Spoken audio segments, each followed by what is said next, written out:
ครับลำดับต่อไปญาติธรรมพระสงฆ์และญาติธรรมวัดเขาสารพัดตีก็จะมีการเวียนเทียนประทักษิณ3 รอบนะครับในวันที่31 ธันวาคมพุทธศักราช 2568 เพื่อจะเป็นสิริมงคลแก่การส่งท้ายปีเก่าต้อนรับปีใหม่นะครับ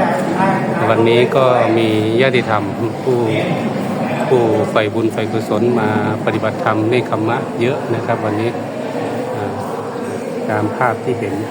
ก็เป็นบรรยากาศของบุญของกุศลทั้งหลายนะครับวันนี้ก็มีองค์หลวงพ่อมนูคันติธรรมโมแล้วก็องค์หลวงพ่อบำรุงนะครับกำลังเตรียมพร้อมกันอยู่นะครับ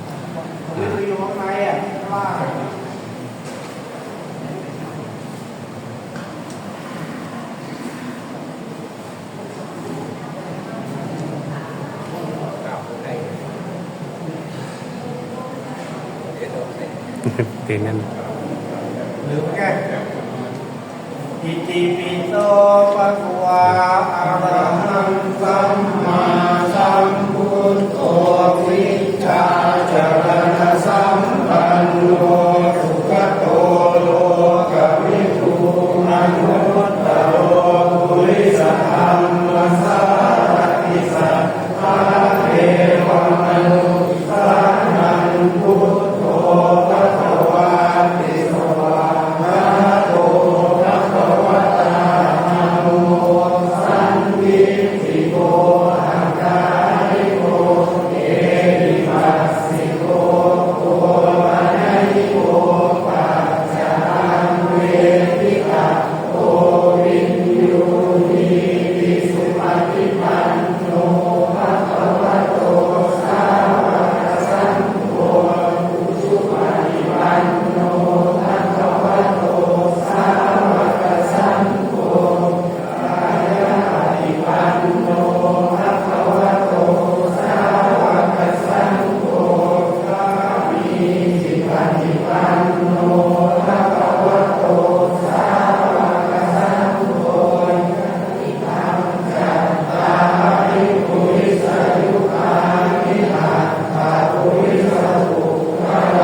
จา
ริสยุคา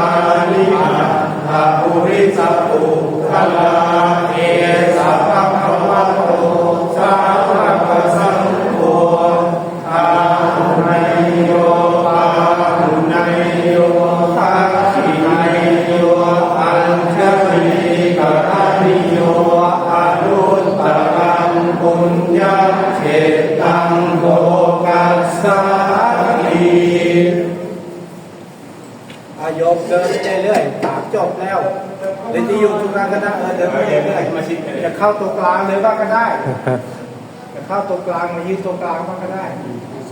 มาเลยครับ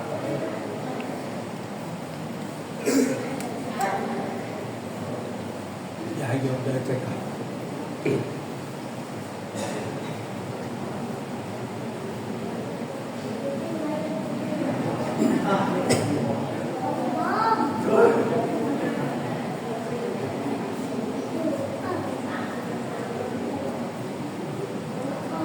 อยู่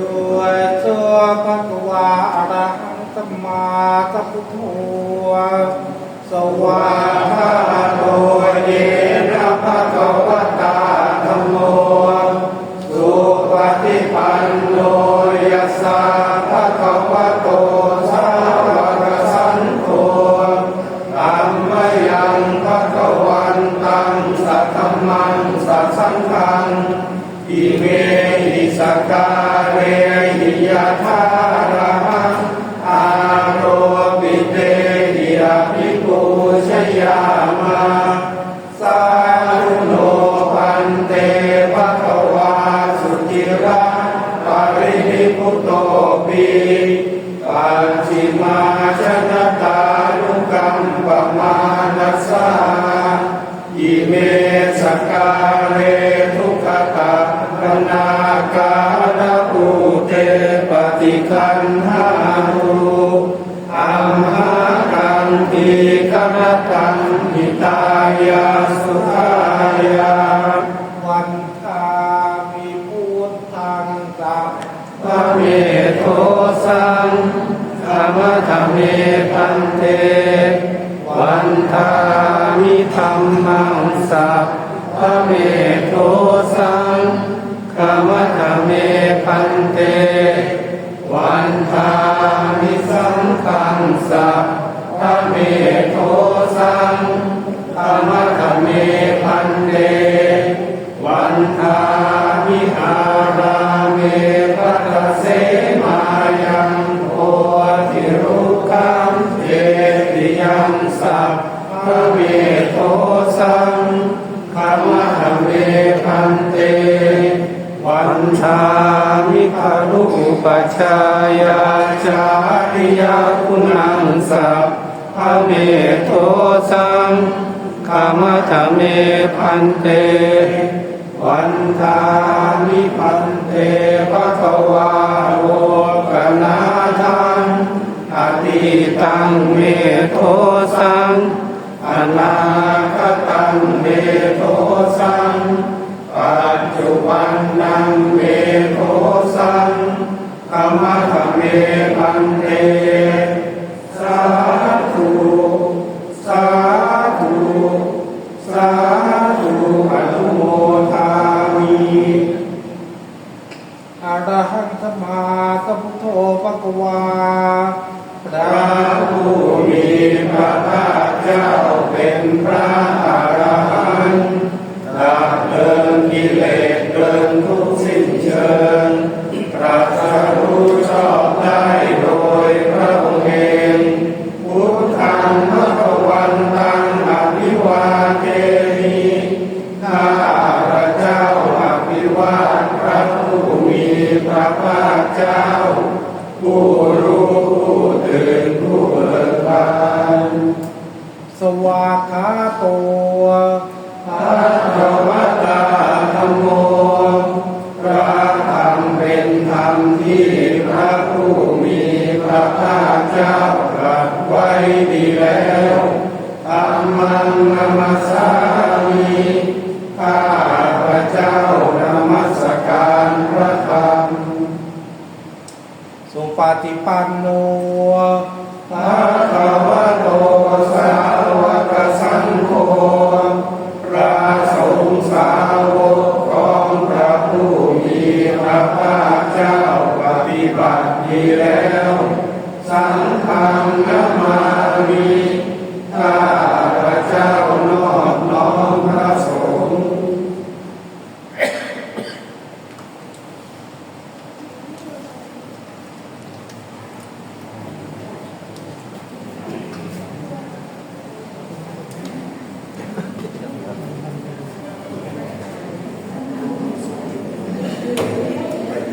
เ